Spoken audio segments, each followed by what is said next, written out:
दिवसांपासून कोसळत असलेल्या मुसळधार पावसामुळे संपूर्ण जिल्ह्यातील जनजीवन विस्कळीत झाले आहे। पावसाचा जोर अजूनही कायम असून अनेक ठिकाणी पूर परिस्थिती निर्माण झाली आहे। काल हवामान विभागाने पालघर जिल्ह्यासाठी रेड अलर्ट जारी केला होता।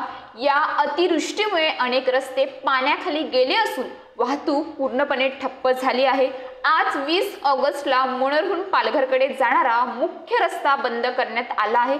कोळसा पुलावर पाणी साचल्यामुळे प्रशासनाने तातडीने वाहतूक थांबवली असून मोनर पोलीस घटनास्थळी तैनात आहेत।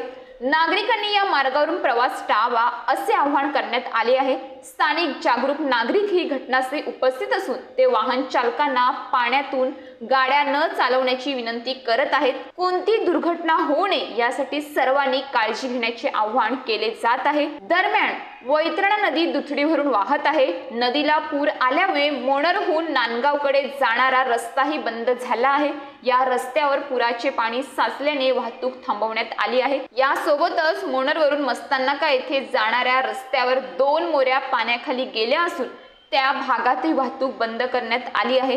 स्थानिक प्रशासन, आपत्ती व्यवस्थापन पथके आणि पोलीस यंत्रणा पूर्ण सज्ज आहेत।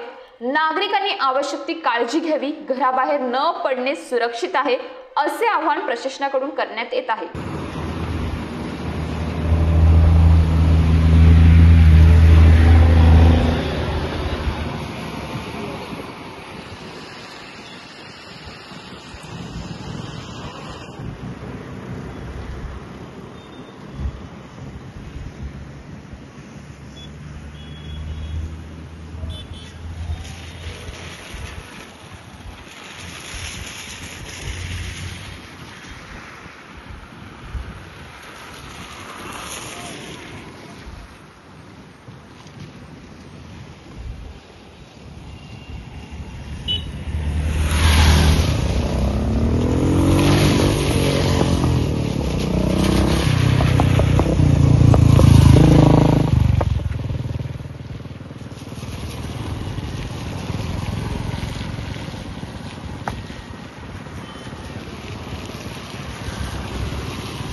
अशाच ताज्या बातम्यांसाठी आमच्या न्यूज पोलीस रिपोर्टर चॅनलला लगेच सबस्क्राइब करा आणि बेल आयकॉन दाबायला विसरू नका।